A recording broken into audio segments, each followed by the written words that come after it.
Hello. हा साहेब बोलणार होते. एक मिनिट फोन. हां हां मॅडम नमस्कार. हां नमस्ते. ते तुमचा मेसेज आला पण मी मुद्दाम प्रदीपला बोलून घेतलं मग. हो नाही बरं झालं ते.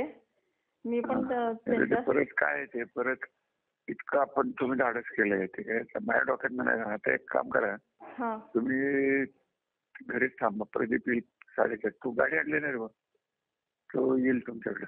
बर ठीक आहे चालेल. तिथनं काय करा, हां आता थोडीशी सोय करतो मी. बर त्याच्यावर मोठं काम म्हणजे त्या कुपरमध्ये दिवाळी झाल्यावर तुमची सोय करतो. बर चालेल. कुपर म्हणजे शेजारीच आहे. बर नाही काय हरकत नाही. तुमचं हे आणि बँकेचं होईपर्यंत नाही जरा तुम्ही कुठल्या प्रकारचं त्या बँकेच्या माझ्या डोक्यात काय ते मी तुम्हाला सांगतो. हां ते काय असतं, बँक अश्युरन्स नावाचा एक प्रकार आहे.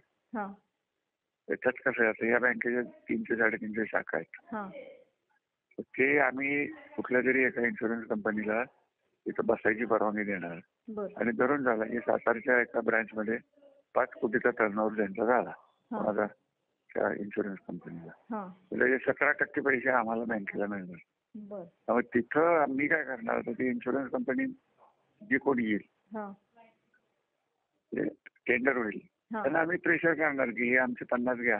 हां असा एक विषय आहे. पण तो इन्शुरन्स कंपनीकडनं होईल. हे जर तुमचं जुळलं हां तुमची सोयीच होईल ना, जवळच्या जवळच म्हणतात. बर पण त्यामध्ये दुसरा पॉइंट असा आहे की आता मी मध्यंतरी एके ठिकाणी जात होते. खूपच प्रॉब्लेम झाला होता. मला सांगितलं. हां प्रदीप भाऊला मी बोलले होते सगळं. तर ह्याची माणसं येऊन तिथं सांगून गेली की तुम्ही त्या बाईला कामाला ठेवू नका. आणि अक्षरशः म्हणजे एका महिन्यात मला त्या लोकांनी कुठलंही कारण नसताना काढून टाकलं. व्यावसायिक मॅडम लोक जे असतात ती तसं करणार. त्यामुळे मी प्रदीप भाऊलाही बोलले होते की मला सातारा नकोच आहे. मी सातारच्या बाहेर कुठेही राहते. कारण मी सुद्धा इतकी डिस्टर्ब झाले नाही या सगळ्या प्रकारात. म्हणजे ते असं म्हणतात ना, करायला गेलो गणपतीन झाला मारुती, तसं झालेलं. एकतर ते सगळे बॅचेस वगैरे माझ्या सगळ्या बंद झाल्या. सगळं म्हणजे इन्कम सोर्स माझा पूर्ण थंडावला.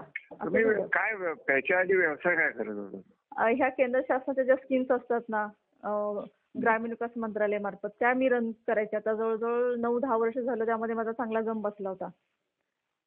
आणि त्यामध्ये एका बॅचला मला साधारण एक 70 ते 80 हजार रुपये मला त्यात मिळायचे. अशा वर्षाच्या एक 10-12 बॅचेस होऊन जायच्या त्या वेगवेगळ्या ठिकाणी.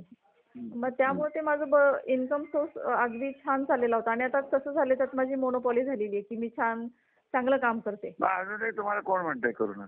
अहो मी तेच प्रदीप भाऊला बोलले की औंधचं कॉलेज मी टायअप केलं त्यासाठी. पंतप्रतिनिधी पाटणचं बाळासाहेब देसाई, सातारचं कला वाणिज्य, ते ह्या जयकुमारनी गुन्हा नोंदवला, पेपरला माझं नाव आलं की ती कामं माझ्या हातातून गेली.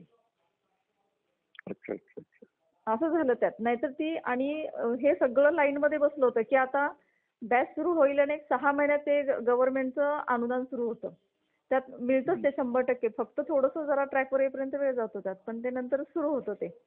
आणि हे म्हणजे कला वाणिज्याने तर मला वर्क ऑर्डर दिली की ते जयेंद्र चव्हाण दादाच बोलते मी त्यांना. तर ते म्हणले की तू काय हे करू नको, आपण हे सुरू करून टाकू. म्हणजे सगळं व्यवस्थित झालं.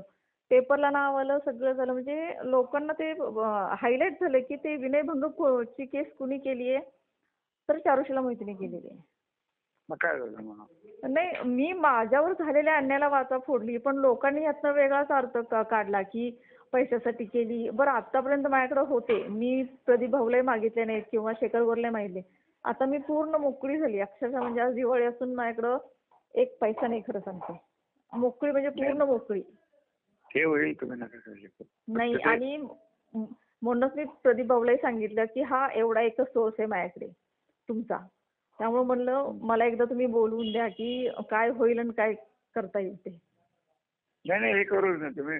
सातारची नका काळजी करू. ते कुपरमध्ये तुमचं प्रभाकर गाडगे करतील. प्रदीपाला तिथे त्यांचं हॉटेल आहे ना प्रीती, मला वाटतं तुमच्या घराच्या शेजारी हो. प्रदीप घरी येईल, प्रदीप घेऊन जाईल तुम्हाला. दिवाळीनंतर ते टायअप करेल. बायोडाटा असला तर घेऊन जातो. बर चालेल. शिक्षण वगैरे असं नाही ऑफिशियली हे लागेल. नाही, हे आहे की बायोडाटा वगैरे आहे माझा. रिझ्यूम चांगला केलेला आहे मी, ते काढून ठेवते मी ते प्रिंट वगैरे त्याची. मग तिथं जाऊन काय म्हणजे ते ते डायरेक्टर आहेत ना तिथे. बर सोय होऊन जाईल. आणि बाहेर बघतो मी पाहिजे तर, पण बाहेर जरा वेळ लागेल. तुमचं ग्रॅज्युएशन आहे का? हो, मी फिजिओथेरपिस्ट आहे, मेडिकलची डिग्री आहे माझ्याकडे. कसली? फिजिओथेरपिस्ट आहे मी, म्हणजे पोस्ट आणि प्री ऑपरेटिव्ह ज्या ऑर्थोपेडिकला वगैरे मला treatment माझे असतं. हां. 50 माझे गुडघे तुटले. फिजिओथेरपी माझं आयुष्य गेलंय त्यात काय. 50 वेळा झालंय. त्याचा नाही विषय. मग मी असं करू का, हां. म्हणजे माझ्या ओळखीचे पुण्यात एक हॉस्पिटल चांगलं आहे हां. त्या रोगचं, हां. सह्याद्री. सह्याद्री कराडला आपल्याला बघता येईल किंवा पुण्यात बघता येईल. पण पुण्यात राहायची सोय नाही, पगार वगैरे चांगला मिळाला तर काय हरकत नाही, मी तिथेही जाऊन करीन सगळं, काय हरकत नाहीये. म्हणजे मी साताऱ्यात का नको म्हणतेय की ते पुन्हा काहीतरी झालं ना की तो पुन्हा मला त्रास द्यायला सुरुवात करणार. त्याला असं झालेलं आहे की कुठं हिला आपल्याला कात्रीत आणता येईल आणि आपल्या मनासारखं होईल, असे त्याचे प्रयत्न चालू आहेत. नाही. तुम्ही एक काम करा ना, प्रदीप हां. सांगत होता मला, तुमच्या मागे कोण कोण फिरतं काय असं तसं. हो ते हो. एकदा आणि तुम्ही मला ते प्रदीपला मी सकाळी ते सांगितलं, म्हणलं हा एकच सोर्स आहे माझ्याकडे आणि तो मला कुठेही ओपन करायचा नाहीये, त्यामुळे म्हणलं फोनवरच माझं बोलणं करून द्या. कुठलं त्यांना आलंय या सगळ्या भानगडीत. ते माझं नाव तर घेतलंच घेतलं. नाही नाही, त्यानं घेऊ द्यात ना. त्यानं घेतलं तरी ते मी मी मी मी म्हणायला पाहिजे ना की आपल्या दोघांचे काही कॉन्टॅक्ट आहेत, त्यानं म्हणू द्यात. ते काय नाही, त्याला कोण घाबरते. मग आणि त्याला काय ते काय. नाही, मी प्रदीपला तेच बोलले. हा, तुमचं आडनाव काय?